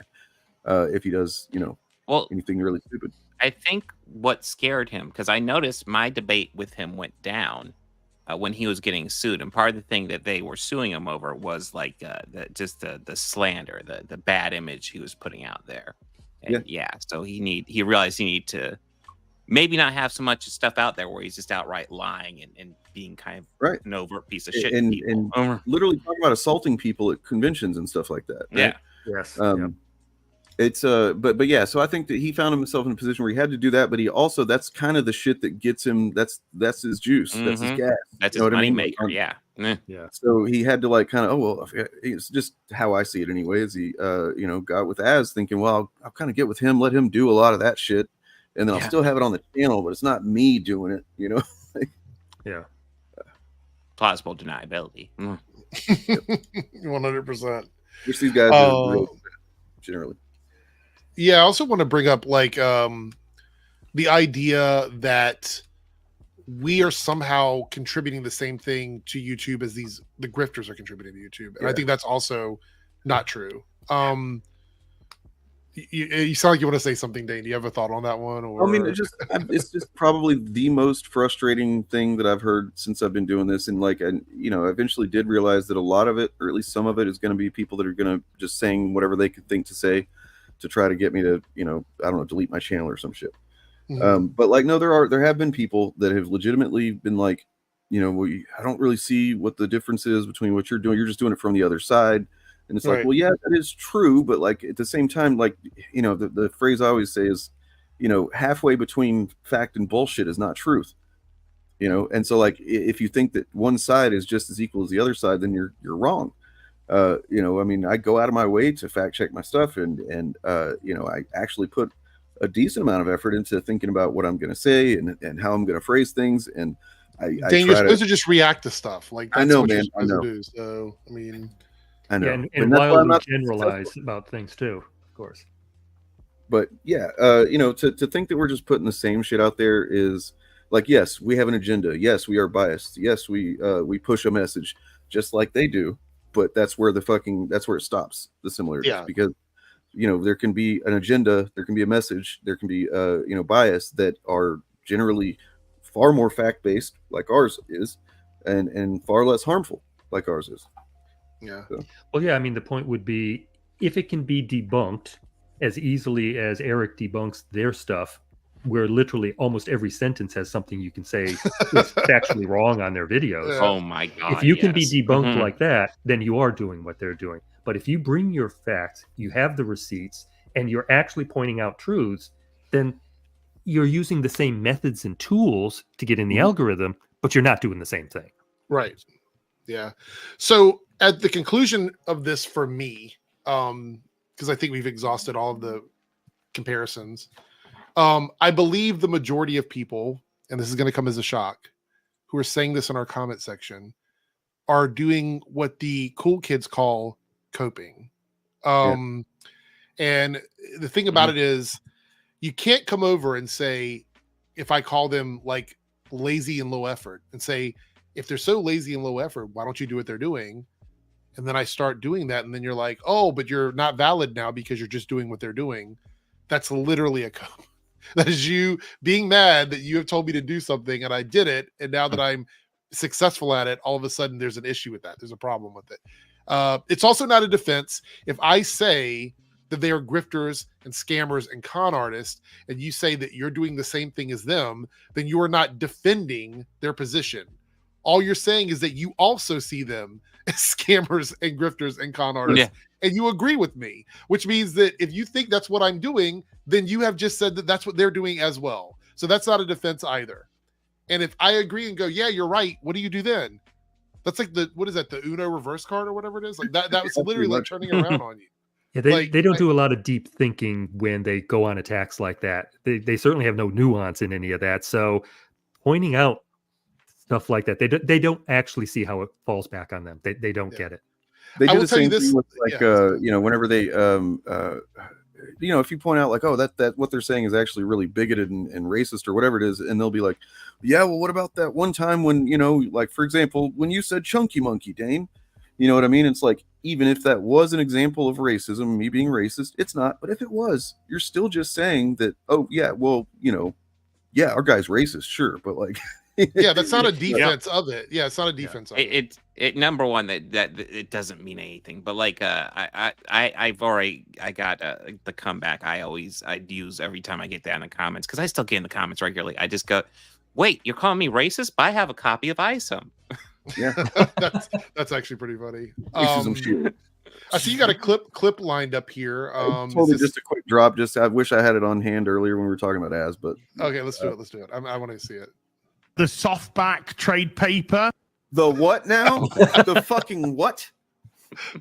The back trade paper. That one. Softback trade paper. It's my favorite. Everybody's not aware that's not a thing that nobody's ever said those words in that order before that moment. You've never gone to a softback trade paper shop? Yeah. So this is what I always say to Az here. Talk. Shut up, bitch. Shut the fuck up. Say that to Az every once in a while. Look, I'll be honest. Like I said, I used to watch. Everybody has their gateway into this. Az was my gateway into all of this content. I actually enjoyed the chaotic Az back when he was playing WoW. He was playing World of Warcraft and talking about that addiction, like you know, online gaming and stuff like that. He actually put thought into it. Even when he had these outbursts and stuff, he would actually talk about it. Talk about the changes to the games, things like that. And then this all happened and it just went completely to shit. it went completely to shit. I think the pronouns rant kind of broke him, right? Because he that just incentivized him to keep trying it. Mm-hmm. Well, and that's the thing I was saying about him leaning into it and dialing it up, and then when he started getting into you remember Eric? Oh, it's 8 o'clock in the morning, time to suck a dick. Yeah, and because that was all the Nina Infinity stuff, where people were wondering if he was the guy that was kind of manipulating women in the space. So he leaned into it and became a worse pig than they even accused him of being with the language he was using. And he thinks it's a great thing. I wonder what Eric is thinking, saying, Jesus, please dial that back. I'm here for cover. I'm not here for you to dial it up like you're doing. So as is what happens when a chud flanderizes himself, basically. Well, I'll have to explore that thought later on. So. It's the real BBC is on. Do they go channel to channel? Or is it always on Az's channel? Yeah, that it's every other week. Gary and Az. Okay, so they and the Mauler is the third on that. Yeah, show, just right? a guest. Yeah. Yeah. Well, wait, Mahler's not political. What's he doing there? Hey, what's Mahler doing here? Also, Nina Infinity got kicked off of that show as well. So that's weird. Yeah, and that's actually it's good for her to get away from them, I think. So I wonder if, because she does a show and unfortunately doesn't get as many views as it probably should. Look, I'm not a big fan of the Fellowship or whatever, but Nina Infinity actually has a good news show where the whole show is about talking about positive news. Yep. And none of these guys support it. They don't talk about it. They don't promote it for her. Nothing. It's almost like she was cut, like they cut the ribbon, cut the rope, whatever you want to call it, and she's just kind of out there floundering by herself now. And I feel bad because, you see these people that get caught up in this and they want to sort of change up and do some different content. And that in fact, I've only made 2 or 3 videos in total, and then I stopped. As soon as I started live streaming, I learned that I got everything out of my system, so I no longer was inspired to make videos. But one of them was about negativity. And are we subjecting ourselves not to toxicity, to negativity? Yeah. Detracting is itself a negative thing. You're talking negatively about somebody to make fun of them or whatever. So what EVS is doing with Eric is negativity, even if it's funny. What those guys do with Disney and Star Wars and all of that, it's negativity, and negativity sells. Mm-hmm. Nina is the only person in the space with that Infinite Hope show, which is 2:00 on Friday afternoons, people, Eastern time. I still support her, by the way. I don't consider her part of them, so I am still subscribed. I still send her super chats and memberships and all of that. I like her because she is at least trying to do something positive. Unfortunately, she gets 40 or 50 people watching at best or something like that. And somebody who's been connected to the Fellowship, they should be getting a lot more views than that on their stream. Yeah, she's actually well liked among them. For the Even record, when she was pushed off the show, nobody hated her, in the audience. For several weeks now, I've been doing 2 streams on Fridays, and the earlier daytime stream is no chud talk allowed. We just look at the comic book or whatever news of the week. I'll recommend content, whatever, and just kind of chat. And then I'll typically use that to announce what chud I'll be talking about that night. But yeah, that's good. So this might be a shock to everyone, but I have 2 channels. So on the Eric's Reloaded channel, it's almost always relatively positive. We try not to get guy too. Shit. Okay. Yeah. So and I have a lot of fun over there, doing that as well. So if you're not subscribed to my Eric's Reloaded channel and you would like positive content, do that, and subscribe to all of the fellows here on the stream with us tonight as well. So I did want to talk briefly about something not related to chuddiness at all before we kind of open the floor for comments from everyone else. But what do you think about, and I had the article here, but now it's gone. Hold on. It's what I always do. It's oh, wow, this will be useful later. Close. Yeah. Okay. Here it goes. So the Amin, is it Amani or Amin Khalif from the Olympics, the boxer? I want to make sure I don't know how to pronounce her name. Okay. Yeah, I'm not sure either. So regardless of how you feel about the Olympics or all of that, with all of that aside, it seems like the aftermath, which is what I want to talk about here, is that she has filed a lawsuit against certain individuals in places where it is illegal to sort of slander and commit libel. Particularly the UK, I think they're very strict about like internet stuff. Two of the people that were named publicly, I guess, in this are Elon Musk and J.K. Rowling, which J.K. Rowling has been 100% quiet since this whole thing got announced. She was, I remember her, I think she was the voice that really amplified the whole transphobia against her, which is bizarre because she's cis, but like, do we think, and I'd like to hear from everybody on this, do we think this is going to actually go anywhere? Do you think this lawsuit is actually going to do anything, or how do we feel about this in general? So, because like they literally put her life at risk. Yeah. In the shit. You know, I mean, they slandered the crap out of her. Basically, it's you're not essentially allowed to be trans where she's from. So, yeah, it's not a good thing. Yeah, that was my biggest concern, because I feel like if you are upset that you're being called trans, then that comes off a little bit transphobic, because that shouldn't be an insult technically. But I think the stronger argument could be that like if people like identify her as trans, it could impact a public image of her in areas where being trans is less acceptable. There are arguments around it. No, I understand that, but I mean, from her perspective, it's probably tough to navigate this without necessarily offending someone, because I don't think there's any way to deal with this that doesn't seem like it could be a problem for one person or another. But my issue is that if she goes back to Algeria and is accused of being trans, that could be a real problem for her, because of the public perception of trans people in that place, like 100%.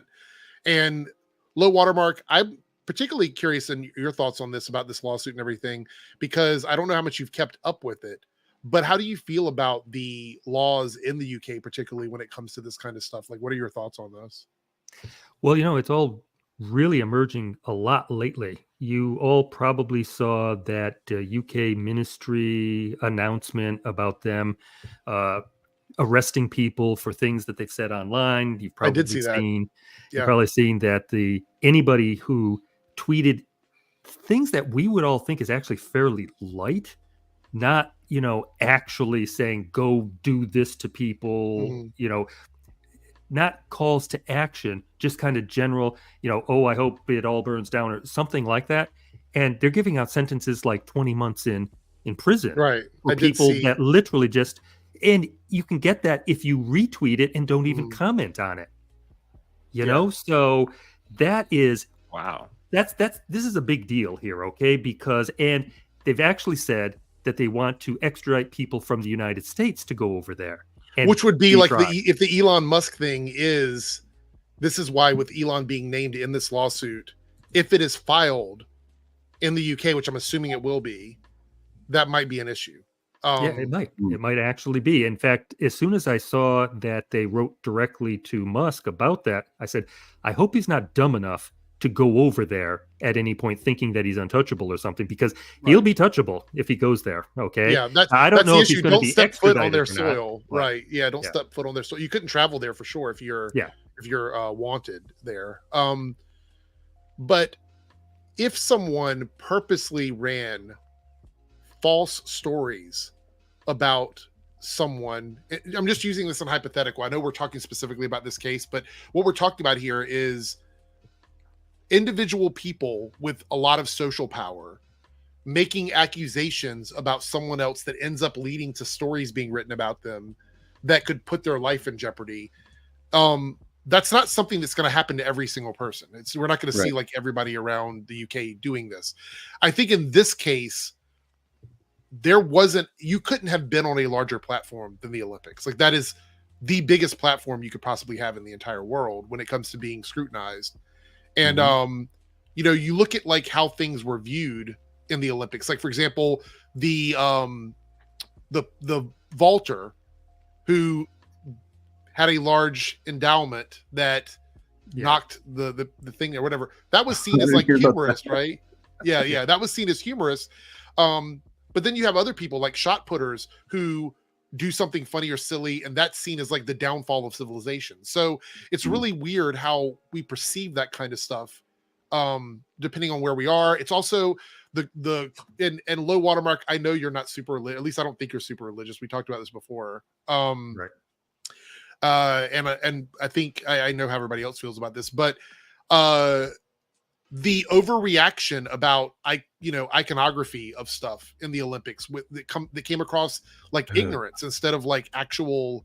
Oh, you mean the opening outrage. Ceremony stuff, right? The thing, supposedly, the things with like history from France, and then I saw the other day.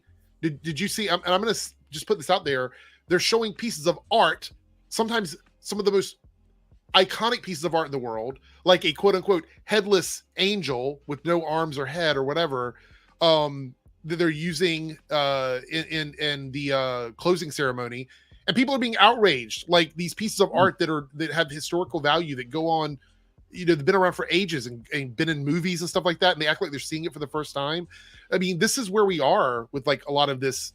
I don't know what you call it, just like brain rot, I guess. At this point, it's like reaching outside of the internet.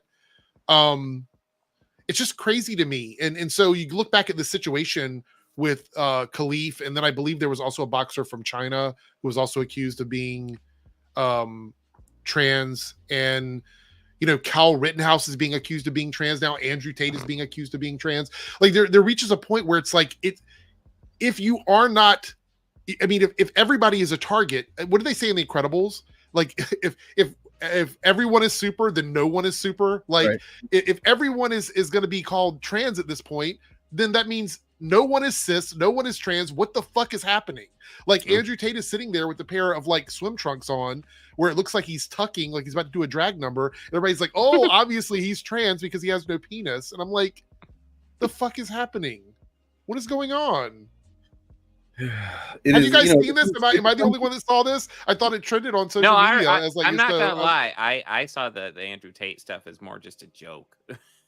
I mean, it becomes kind of like it reminds me of like Red Scare shit, where you're like this kind of like a social virus that they talk about the woke mind virus or whatever, and it's like really what I'm seeing is like an irrational. Kind of repetition of like just accusing somebody of being like, whether it's commie or socialist or whatever the fuck. And it's like, they seems like conservatives just go through phases. No offense to you, low watermark. I don't include you in this. But where it's just, they get caught up in this thing and it just becomes like it compounds on itself. And then it kind of reaches like a fever pitch. It's amplified right now too, because now people say this during the election cycle, everything really goes crazy. So this is like kind of bad timing or good time. It depends on how you're looking at it. The Olympics are there. We've got the whole debacle with Biden. We got what happened to Trump. We've got crazy stuff going on there. All of that, all at the same time. And now, like you say, people are just firing it everywhere. And everybody's being called out as something. All sides. It is way up. I'm hoping things are going to dial back down to some normalcy. I hope this is not the new normal, and that nobody gets. We're in a lot of trouble. Really. You know what I mean? Yeah, I don't think I can handle it. Someone just sent me something. I'm not too familiar with this, but they wanted to see if I'd talk about it. I don't know if they're in the chat or not. I'm not going to mention their name because I did want to. You see there, I've shared a screen from one of the thumbnails from our show tomorrow, which is actually the reason I brought it up is because it's one of the topics. Okay. Well, that was I had no idea. Well, like maybe it's just coincidence. I don't know. Great minds think alike. Yeah. So we'll go into more detail on this tomorrow on the showcast. Where it'll be more organized, like organized chaos, but actually organized, not just chaos. Yeah, it'll be chaotic. Don't make those kind of promises, man. Don't promise them. we can't. It's in my channel name. It's a promise. It's. Wait, is Turf back tomorrow or no? Yeah. Turf. Oh, so it's all four of us will be on stream together. That's and edgier than that as well. Wow, so 5 people, the same stream. It's one more than it is right now. Make it a 5-some. Stop by and see us, or you can watch on my channel, you can watch on Dane's channel, you can watch on Bob's channel, Turf. What Edgier might be streaming as well, maybe, or is he just going to be on ours? I don't know. I mean, I'm sure that they want to send it to their channel. They can. Other topics we got. We're going to talk about the Thunderbolts trailer leak. We're going to talk about. Oh my God! By the way, holy shit! I've been trying to avoid the actual leaked ones because they always look awful. I mean, well, I'll just say this: that both Daredevil and Thunderbolts have leaked, and I watched them. They need to put them out in HD right now. That's what I'm going to say now. We'll talk about it more tomorrow. Like I'm hyped about these things. But yeah, we'll talk about that tomorrow. We're going to talk about what's the deal with Elon Musk and Trump? They sure have a lot of connections to Epstein that don't get talked about as much as they should. No, it's going to be crazy tomorrow. As well as, I mean, like, look, last weekend Trump was campaigning in old charter jet of Epstein's. It can't just be a coincidence, you know what I mean? So we're gonna look into it. I'm gonna look into it anyway. And then also, I guess we got to touch on this Snow White shit a little bit. But okay. Are they making it Snow White? I haven't heard. Yeah, I haven't heard about that. So I know Dane's probably familiar with this person. Maybe Bob is. But how much do you guys know about Comics Matters? With your boy Zach? Yeah. I'm very familiar with him. Okay. Meyer? Someone sent me. They said go look at his channel and look at his recent videos, like the videos he's putting out now. So he put one here. What is it at? No nuance when it comes to the culture war. That's enough bad faith to go around. Point and laugh. The proper reaction to middle-aged men upset about a live-action Snow White movie. He's talking about Spider-Man here. More waves than the ocean. Race swaps are usually pandering, but sometimes they make sense. Whoa. Has he changed his position on stuff recently? He has been definitely. Has he fucking grifted so hard that he has to actually kind of like reverse grift to grift harder? I don't know. He is calling them out. He's calling them out. In fact, EVS has been covering him in EFAP. Really? Or two of those. Oh yeah. He's been covering that and saying this guy is doing his own trash cast. Oh my God! He just took a screenshot of Ryan Cannell and says "point and laugh."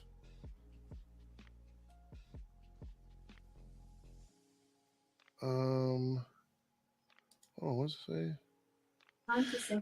Well, look, I guess that's just going to mean that he's going to be probably my flat scan review for Friday night. You might want to look into this, Dane, for real. I mean, this is. I mean, I've covered it before plenty of times. Yeah. I mean, like he actually sent me an email right at the end of a premiere of a video I made about him a couple of years ago.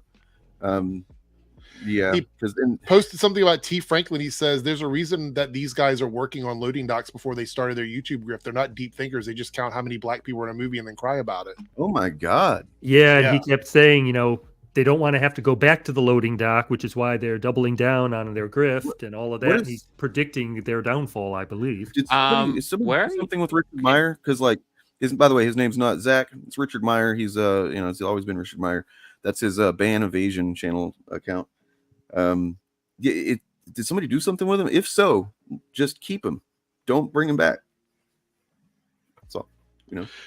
It says he talks about Borderlands here. He goes, a challenge to all the birthday party clowns. I'm assuming he means the grifters. Yes.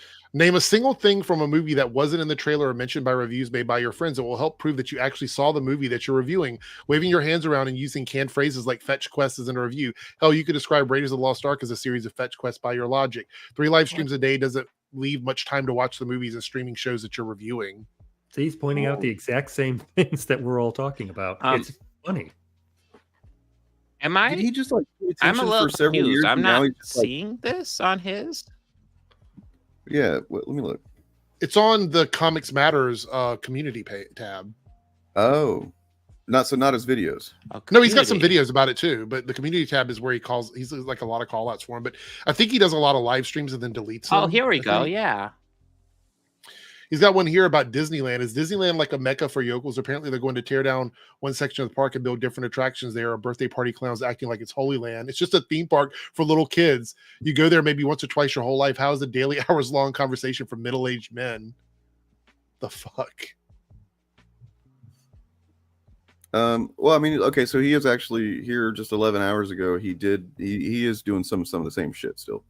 The T. Franklin stuff, yeah, I saw that. Like, T. Franklin is not very popular with the Chuds. I mean, I don't really think much about T. Franklin, I but they think it's hate her. important to clarify with her because they love to say that she just is, Eric said because she's got her pronouns in her bio and all this stuff. No, man. She made a comic called Bingo Love. She fucking crowdfunded it, campaign like they do. And then before it even was completed getting funded, Image Comics said, this is so fucking good. We're going to fucking hire you. We're going to publish it, actually. And so she didn't even finish getting to crowdfund her first comic because Image Comics swooped in and said, no, we're going to do that. They made it for her. Then she, of course, from that, Marvel and DC start calling. And, she didn't fucking use her pronoun. Like if pronouns is all it took to get a job in comics, why don't I have one? You know what I'm saying? Yeah. Yeah. I mean, I feel like that's, and I actually have seen in Low Watermark, I think this is kind of interesting. I've actually seen a lot of people in the more conservative space starting to call out the fact that the pronoun thing is like, it's pointless to keep bringing it up and talking about it. Like it's not a real criticism anymore. Well, and it's also pretty much everywhere now in businesses and so forth globally, and most people don't object. I mean, I was watching a video about a game, and I don't do gaming myself, but I was watching the video and I found it interesting because I flashed back to Az.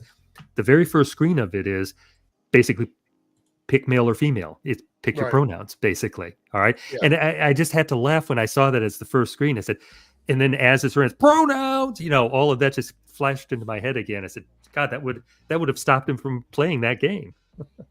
It's so funny because this is why there's certain battles you can pick that make sense. I think going hard against a option and character creator, which is going to be standard at some point, was just dumb for him, and it's gonna look worse for him every year that goes by. And you go back and you look at that video, it's just going to keep getting worse. And I think that's probably why he was kind of cut from a few things. To be honest, I think I'm a loose cannon. So I'm not gonna lie. I thought, listen, I think it's terrible. He got I'm sure he got paid for that, and he got probably quite a few subs for that and views. But I also did think it was hilarious just getting triggered by a fucking drop down. Well, I want to point out that again, one of the clip channels clipped EVS talking about sub count, and I think it was on a recent stream. And he said that he admitted, I wish I had the clip available, I'll have to find it. He admitted that he's losing subs, that all of the people in the Griff space are all losing subs except for a couple of channels. And he said, but he's fine because he's doing his live streams, he's not making videos. But he did acknowledge that a lot of people like Az and Eric July and all these other channels, they are actively losing subscribers. They're not gaining subscribers. Man, seems like somebody called that before it happened. So yeah, it is. It's the Chudpocalypse. Chudpocalypse. Yep. I haven't looked at him recently, but I know Eric July lost another 1,000 subscribers. So just keeps going down. I think I wonder if I wonder what the parachute is for a lot of these guys. Does that make any sense? Like what the plan is? What you're going to do if it all goes to hell? Yeah. I mean, that's why I think that, that like Nerdrotic started selling coffee last year.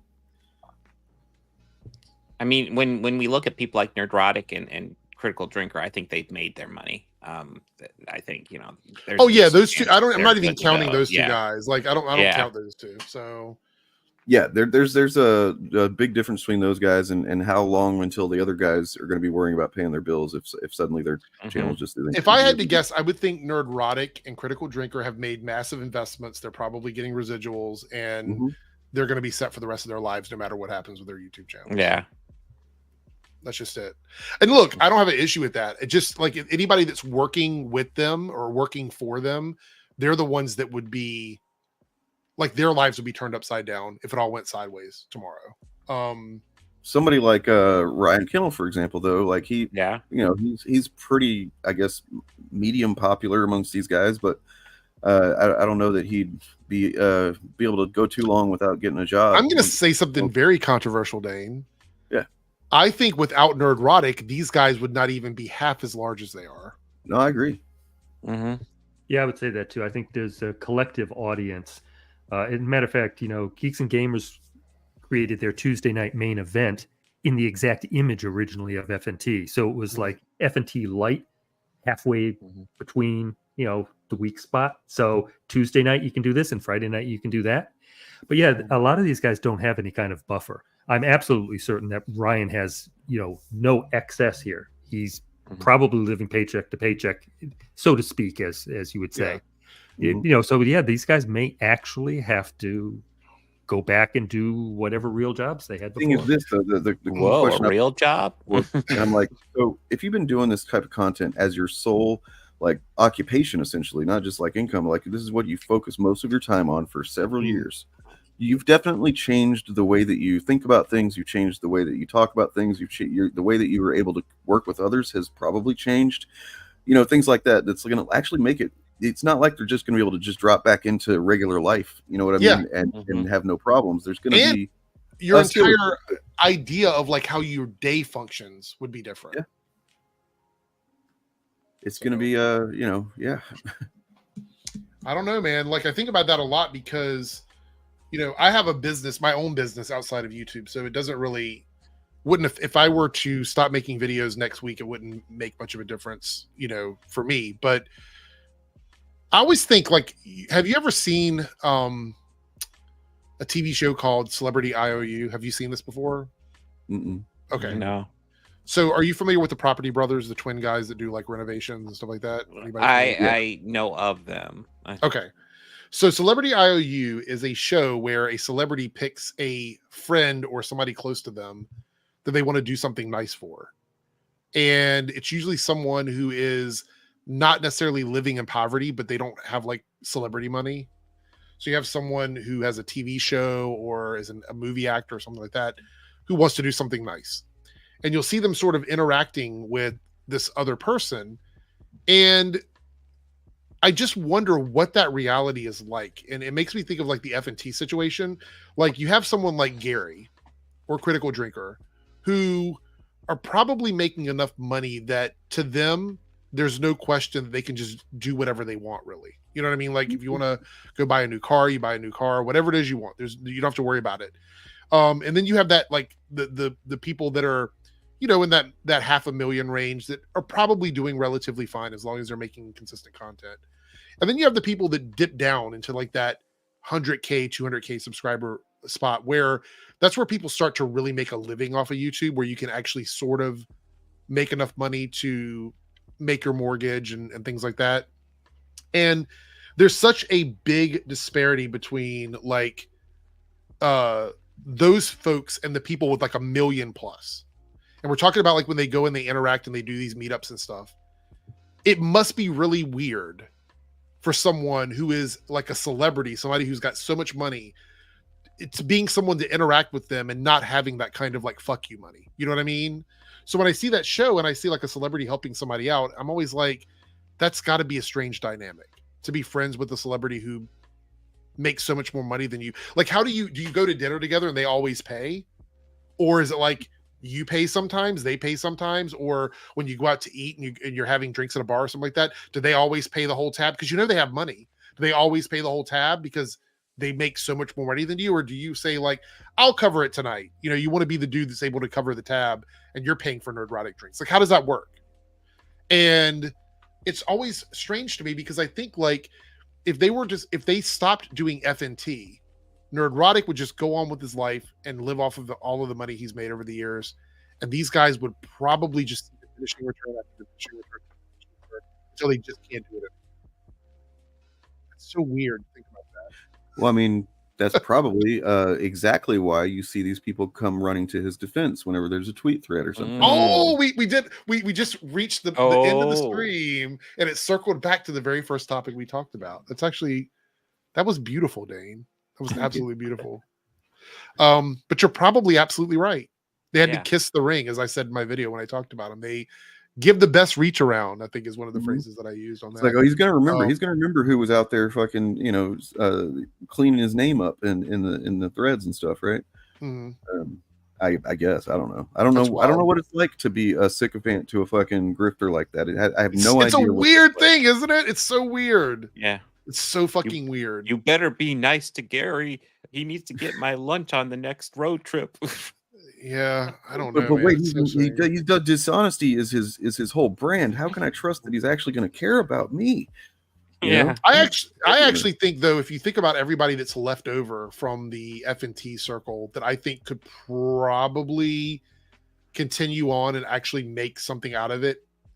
And maybe this is controversial. I think Jeremy from Geeks and Gamers probably would continue with the Geeks and Gamers brand and just There is do what something he's been specific doing. about Jeremy that's like, yeah. I was gonna say, of that group, I would go with Mahler. I think Mahler has his own audience. I think he would survive fine.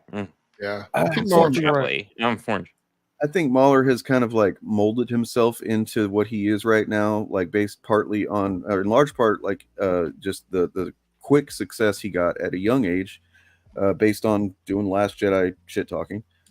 So that determined the direction of his content. Then once he started kind of buddying up with these guys who, you know, it could maybe be said that potentially they kind of groomed him in a way. You know, like he hasn't always been. You know, you can look in the Mahler subreddit and stuff and find plenty of people that don't like the fact that he is friends with these guys. Yeah, they will. That's absolutely true. Fucking racist. They will say that he's a piece of shit. These guys suck. They hate Az. The Mahler subreddit hates Az. They all hate Az. So yeah, he's kind of. I think he's molded himself a little bit too much into being what he is now. That like it's kind of dependent on it. I don't know. Low Watermark, what do you know about Mahler? You know anything about his EFAP or anything like that? No. In fact, he was never really center stage. I just, you know, would see him like on Real BBC or as a guest occasionally. I could never get into EFAP. I mean, 8 hours of people going half a sentence or half a frame at a time on something. It's just too much for me. Dave, you want me to show this? Yeah, it's another one of the topics for tomorrow. We actually have a 15 How minute. do I keep doing this? How do I keep bringing up the stuff that we're going to 15-minute Mahler video? Look, we're going to finally complete a Mahler video tomorrow, guys. I think maybe we'll see. Wow. Well, I don't know if we can do a whole 15 minutes, man. It's insufferable. So the question is going to be: short man bad? We'll find out. Okay. He's got a hot take about Deadpool Wolverine. He says it's not a hot take. No, never. He shreds never Deadpool. I haven't seen it. I don't think any of us watched Mahler. it Like honestly, Mahler should be ashamed at how he handled Az's description of what a trailer is. Like that was so funny when Az was talking about like how a trailer is literally edited down to show just bits and pieces. I mean, maybe. Whoa. Maybe that's why they kicked him off of the Friday night. So they're like, look, dude, that was maybe, possibly. I don't know. But this is where we're going to wrap it up. We're the 2-hour mark. I want to thank everybody for joining in. We had Low Watermark here, backed by popular demand. Everybody loves Low Watermark. Oh yeah. So good to have him here. And everybody hates me, but that's okay. Glad to have Dane in the house. We're just riding coattails, man. That's what we're doing. You know, I'm the gay nerdrotic, I guess. And then we have Organized Chaos Bob, who showed up here. Thank you so much. Go sub to all these folks and make sure you join us tomorrow for the Shillcast, where there will be at least 4 of us, maybe more. You never know. We might end up with like 7 people. It could turn into like a whole thing. We're doing that tomorrow, but Wednesday night, guys, yeah, that would be hilarious. That would be so funny. Anyway, thanks everybody. This stream will stay up. We didn't do anything here that should get flagged, so it should be available. So yeah, anyway, take care everybody, and we will see you next time. Later.